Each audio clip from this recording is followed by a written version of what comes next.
Bonjour et bienvenue. La tension atteint un nouveau pic sans précédent dans le conflit actuel, marquant potentiellement un tournant dramatique et irréversible pour l'ensemble de l'échiquier géopolitique mondial. Les forces russes, selon des déclarations officielles retentissantes émanant des plus hautes sphères du Kremlin, auraient franchi une nouvelle étape audacieuse et fondamentalement transformatrice dans leur doctrine militaire stratégique, une réponse directe et proportionnée à des événements d'une gravité exceptionnelle et sans précédent. Faut rester à l'écoute dans les minutes qui suivent. Nous allons décrypter en profondeur comment une tentative d'attaque coordonnée et hautement sophistiquée visant des infrastructures vitales et d'une sensibilité extrême liée au potentiel nucléaire stratégique russe a non seulement échoué, mais a également déclenché une réaction en chaîne immédiate et calculée. Nous analyserons ce que cette nouvelle approche, qualifiée de contrôle proactif des menaces, signifie réellement pour l'équilibre des forces militaires et la stabilité mondiale, redéfinissant potentiellement les règles d'engagement.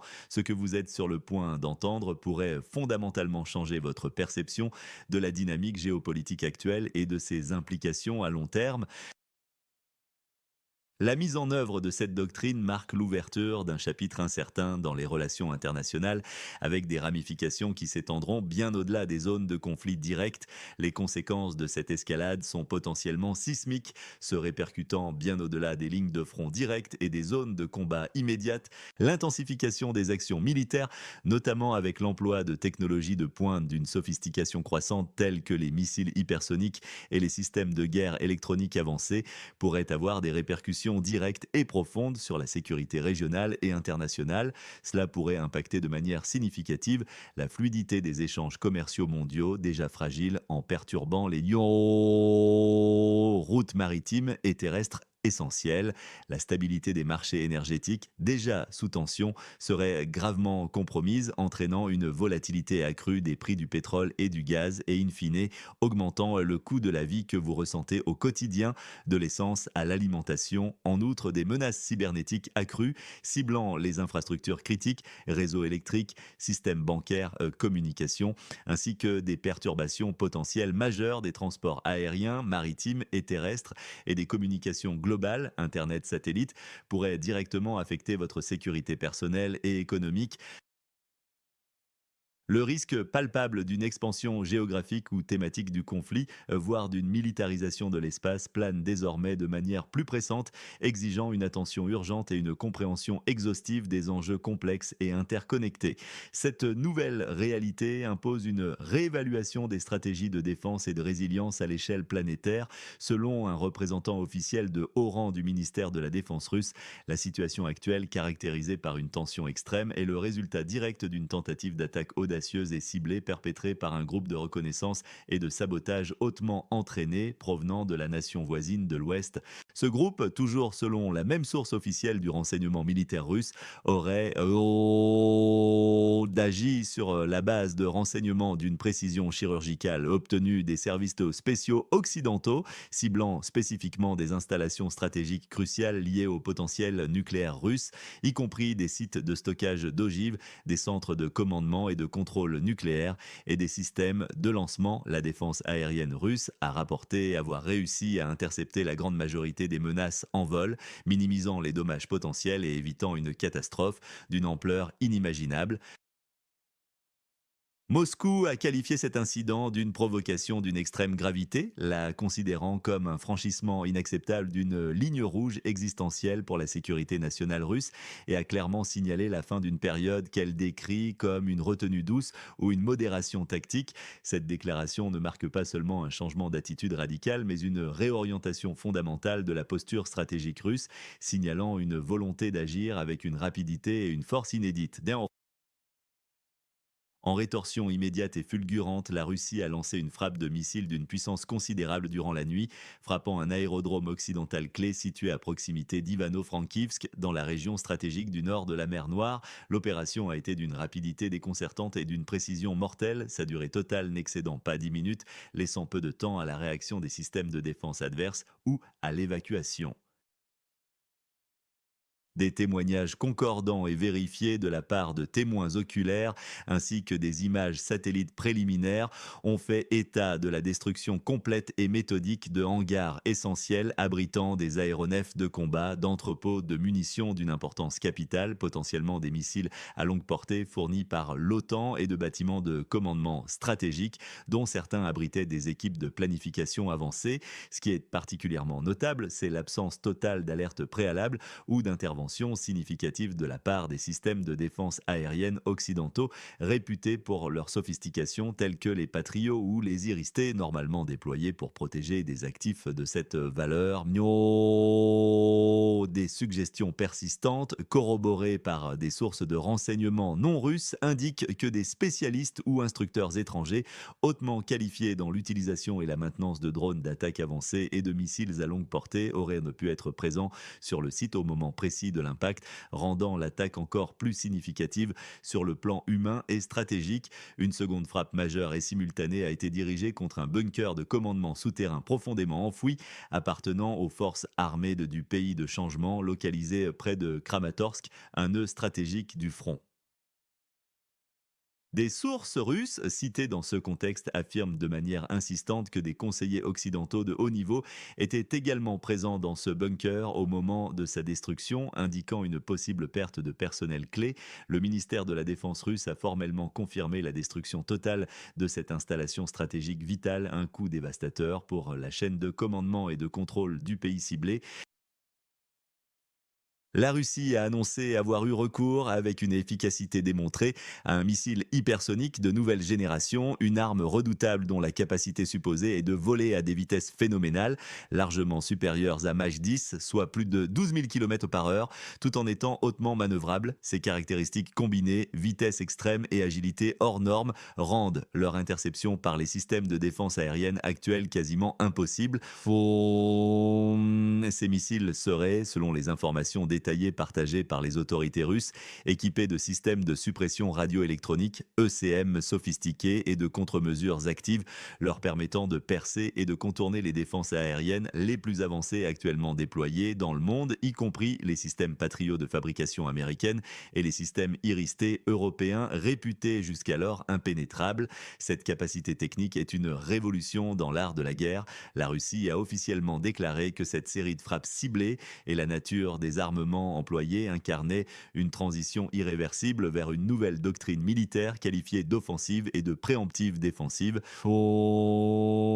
Cette doctrine s'éloigne radicalement d'une simple logique réactive qui attendait une attaque pour y répondre, pour adopter désormais une stratégie de contrôle proactif des menaces. Cette approche implique des frappes immédiates, décisives et potentiellement préventives en cas de transfert de données sensibles, de renseignements critiques ou d'armements avancés qui pourraient, selon l'évaluation de Moscou, altérer de manière significative la stabilité stratégique régionale ou globale ou menacer directement la sécurité russe.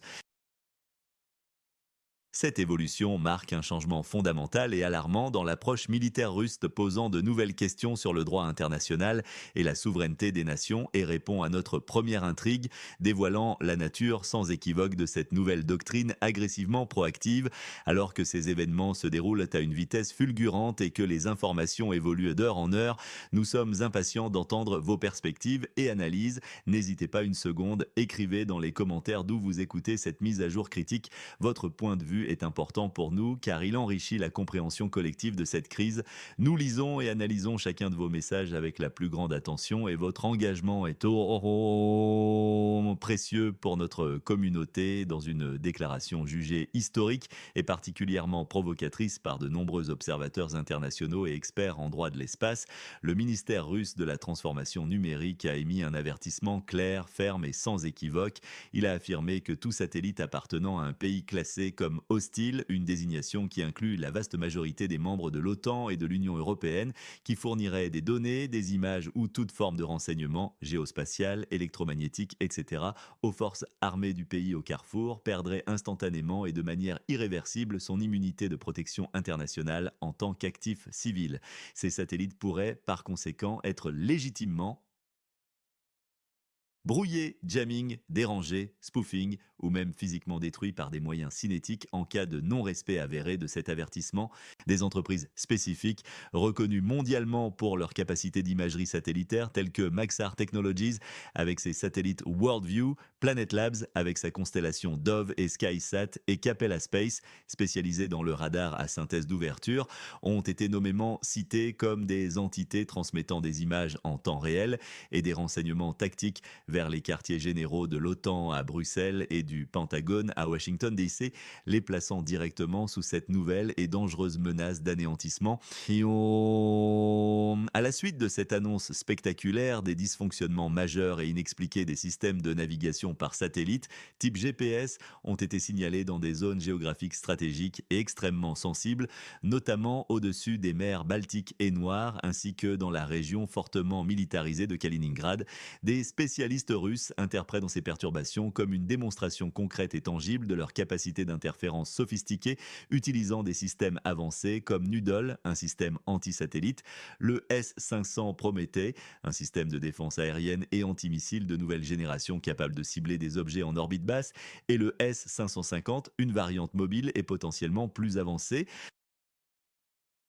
Cette série d'événements combinant avertissements diplomatiques et démonstrations techniques clôt notre deuxième boucle d'intrigue, révélant la portée inquiétante de cette menace technologique sans précédent pour la militarisation de l'espace. Pour ne manquer aucune de ces mises à jour en temps réel sur des développements aussi cruciaux et potentiellement explosifs, nous vous encourageons vivement à vous abonner dès maintenant à notre chaîne et à activer les notifications. Votre accès à une information fiable, rapide et analysée est notre priorité absolue.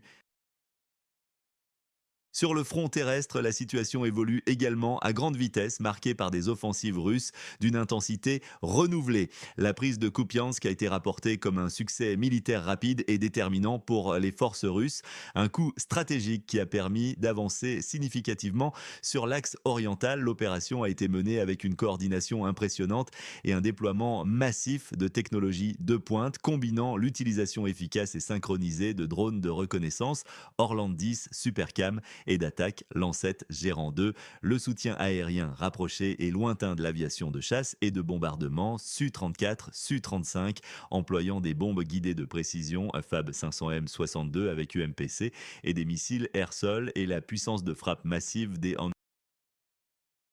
blindés lourds, chars T-90M, T-72B3M, véhicules de combat d'infanterie BMP-3. Cette capture stratégique a, selon des analyses militaires indépendantes et russes, privé les forces armées du territoire d'instabilité d'une artère logistique d'une importance capitale pour le soutien et l'approvisionnement de leur flanc oriental, notamment en hommes, en munitions et en carburant. Des observateurs militaires allemands de renom ont publiquement noté et commenté la rapidité exceptionnelle et l'efficacité létale de cette opération, soulignant l'amélioration des tactiques russes et leur capacité à intégrer divers éléments de combat. Parallèlement à ces avancées terrestres, la Russie a intensifié une campagne systématique et ciblée de frappe sur le réseau ferroviaire de la République ex-soviétique, le considérant comme le nerf de la guerre logistique. Ces frappes ne sont pas aléatoires, elles visent spécifiquement les grands centres de transport ferroviaire situés à Dnipropetrovsk, Kharkiv, Chostka, Kamianske et Zmiyiv, des carrefours logistiques essentiels. Les cibles incluent également des gares clés, des dépôts ferroviaires de matériel roulant, des locomotives diesel et électriques, des ponts ferroviaires stratégiques et des nœuds de triage cherchant à paralyser toute capacité de mouvement de troupes et de matériel sur de longues distances. L'objectif déclaré de cette campagne est clair, désorganiser et à terme paralyser entièrement la logistique du front de la région politiquement agitée, coupant ainsi les lignes vitales d'approvisionnement et de renforcement et rendant impossible le déploiement rapide de réserves. Une opération d'encerclement de grande ampleur est actuellement en cours à proximité de Konstantinovka, une manœuvre complexe et ambitieuse qui pourrait, selon des sources russes concordantes, se transformer en le plus vaste encerclement du conflit à ce jour, potentiellement comparable à ceux observés lors de la Seconde Guerre mondiale. Plusieurs milliers de soldats appartenant aux forces armées du pays sur la carte 404, ainsi qu'un nombre significatif voire croissant, de mercenaires étrangers depuis diverses nationalités, y compris des Nord-Américains, des Britanniques, des Polonais et des Géorgiens, seraient désormais piégés dans une poche et sous la pression constante et impitoyable des forces russes qui utilisent l'artillerie lourde, les bombardements aériens et des assauts d'infanterie coordonnés. Cette opération implique des unités russes diversifiées et expérimentées, dotées d'une puissance de feu considérable, incluant une brigade venue du nord, potentiellement la 200e brigade de fusiliers motorisés, une unité qualifiée de redoutable provenant du centre, comme la première armée de chars de la garde, et un régiment de fusiliers motorisés de l'Est, par exemple la 150e division de fusiliers motorisés. Ces unités mènent des attaques convergentes pour resserrer l'étau. Les tentatives désespérées d'évasion menées en petits groupes souvent sous le couvert de l'obscurité ou des intempéries ont été systématiquement déjouées par les forces russes qui maintiennent une surveillance constante et une capacité d'interception rapide, renforçant l'étau autour des troupes encerclées. La présence confirmée de mercenaires étrangers, y compris la capture récente d'un individu d'origine vietnamienne, un fait rare et surprenant pour le théâtre européen, a été rapporté par le ministère de la Défense russe et confirmé par des interrogatoires. Selon la source qui a divulgué cette information, cela souligne et met en évidence les difficultés croissantes et persistantes rencontrées par le pays de changement en matière de mobilisation de ses propres forces combattantes, les poussant à dépendre davantage de combattants extérieurs et de volontaires étrangers pour combler leurs rangs et maintenir une certaine capacité opérationnelle. Les répercussions de l'ensemble de ces actions militaires russes, menées avec une intensité et une sophistication renouvelées, sont profondes et multisectorielles, affectant l'ensemble de la structure gouvernementale et militaire du pays voisin. Un désordre croissant dans le commandement de la nation voisine est rapporté par diverses sources de renseignement, se traduisant par une désorganisation marquée et une perte d'efficacité décisionnelle à tous les niveaux. Une vague de panique aurait commencé à se propager au sein des rangs intermédiaires de l'armée, affectant gravement la cohésion des unités, la discipline et la prise de décision rapide sur le terrain. La logistique essentielle, déjà mise à rude épreuve, et la coordination avec l'OTAN sont jugées gravement perturbées, créant un effet domino qui affecte l'ensemble de leurs opérations de front et d'arrière. Des informations de renseignement crédibles indiquent que Kiev aurait déjà initié le transfert de ses quartiers généraux stratégiques QG vers les régions plus occidentales et sûres du pays, comme Lviv ou Tchernivtsi, ou même carrément à l'étranger, signe d'une préoccupation croissante pour la sécurité et l'intégrité physique de ces centres de commandement vitaux. Des sources russes évoquent une évolution des opérations militaires de l'ancien partenaire du bloc de l'Est vers des schémas plus mobiles, décentralisés et de guérilla, rappelant les tactiques observées lors du conflit du Donbass de 2014-2015 face à une infrastructure et une chaîne de commandement en déliquescence. La destruction méthodique de l'infrastructure logistique, en particulier du réseau ferroviaire vital qui transporte la majeure partie du ravitaillement militaire et civil, est perçue comme une menace systémique et existentielle, non seulement pour les capacités de combat, mais aussi pour la survie économique et sociale du pays. Cette campagne ne vise pas seulement à paralyser le front militaire et à épuiser les capacités de l'armée, mais aussi à infliger des répercussions économiques civiles d'une extrême gravité, menaçant la capacité fondamentale du pays de l'autre côté du Dniepr à fonctionner normalement en tant qu'État. Cela pourrait se traduire par des pénuries massives de biens essentiels, une inflation galopante et incontrôlable, une instabilité économique généralisée et un effondrement des services publics de base qui se ferait sentir bien au-delà de ces frontières, affectant potentiellement les marchés européens de l'énergie et de l'agriculture, ainsi que l'approvisionnement global en denrées et en matières premières. Votre portefeuille personnel pourrait malheureusement en subir les conséquences directes et douloureuses. Les réactions officielles des capitales occidentales à ces développements majeurs et alarmants ont été remarquablement contenues, caractérisées soit par un silence prudent, voire assourdissant, soit par l'expression de préoccupation générique et des mises en garde générales contre toute escalade supplémentaire du conflit, sans désigner de responsabilité claire. Il est à noter, et c'est un point crucial, qu'aucune de ces déclarations n'a formellement démenti les faits rapportés par la Russie concernant la nature, la précision et l'impact dévastateur des frappes russes sur les sites ciblés, ce qui est significatif en soi et pourrait indiquer une vérification de ces informations en interne. Des réunions d'urgence à huis clos, sous haute sécurité et avec un accès restreint aux informations ont été convoquées au Pentagone à Arlington, Virginie, et au siège de l'OTAN à Bruxelles, témoignant de la gravité de la situation en coulisses et de l'urgence des délibérations stratégiques. Parallèlement, les capitales européennes majeures, notamment Berlin et Paris, ont publiquement exprimé leur vive inquiétude face à la tournure des événements, appelant à la désescalade. Quand plusieurs indicateurs tangibles de nervosité et de réévaluation stratégique ont été observés sur le continent européen, des changements inattendus et non expliqués d'itinéraires de vol dans l'espace aérien de l'Europe de l'Est, le report sans préavis de plusieurs exercices militaires planifiés de l'OTAN, dont certains devaient simuler des réponses à des agressions de haute intensité et des mouvements discrets mais significatifs d'équipements militaires, systèmes de défense aérienne, artillerie, unités blindées, vers la Pologne et la Roumanie, pays membres de l'OTAN et frontaliers directs du conflit, en guise de renforcement des capacités défensives et de dissuasion. Des analystes occidentaux de premier plan, dont les évaluations commencent à filtrer dans la presse spécialisée, reconnaissent de manière croissante l'impossibilité technique quasi totale d'intercepter les nouveaux missiles hypersoniques russes avec les systèmes de défense aérienne et antimissiles actuellement déployés ou même en développement avancé. Dans ce climat tendu et incertain, certains médias occidentaux, adoptant une rhétorique plus prudente et pragmatique, commencent à écrire sur la nécessité urgente d'ouvrir des pourparlers diplomatiques sérieux et constructifs pour désamorcer la crise avant qu'elle ne devienne incontrôlable, un changement notable et potentiellement décisif par rapport à leur position antérieure qui privilégiait l'escalade militaire. Pour les jours et les semaines à venir, plusieurs indicateurs clés méritent votre attention la plus soutenue et une surveillance constante pour comprendre la direction de cette crise. Observez attentivement les briefings officiels et les déclarations publiques des différentes capitales occidentales, car toute inflexion de ton, tout changement de vocabulaire ou toute nouvelle information divulguée sera révélatrice de leur évaluation interne de la situation et de leurs intentions stratégiques. Surveillez l'évolution des images satellites disponibles sur les sites qui ont été frappés, car elle pourrait offrir des vérifications indépendantes et objectives des revendications russes concernant l'étendue des destructions.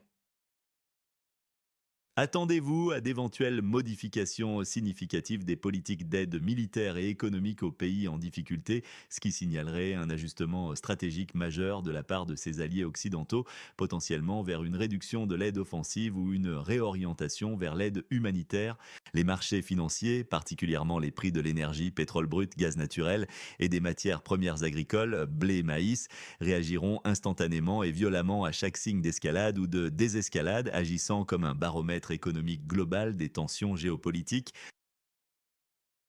Enfin, les mouvements de troupes et de matériel dans les pays voisins de la zone de conflit, notamment en Pologne et en Roumanie, seront des signes concrets et visibles de l'état d'alerte et de la préparation à une éventuelle extension du conflit. Nous continuerons de surveiller ces développements critiques pour vous apporter des analyses approfondies, des informations vérifiées et des perspectives équilibrées. Ne manquez pas notre prochaine mise à jour pour rester pleinement informé et comprendre les enjeux de cette situation en constante évolution. Pensez à commenter et à vous abonner dès maintenant pour ne rien manquer de nos futures analyses et mises à jour urgentes.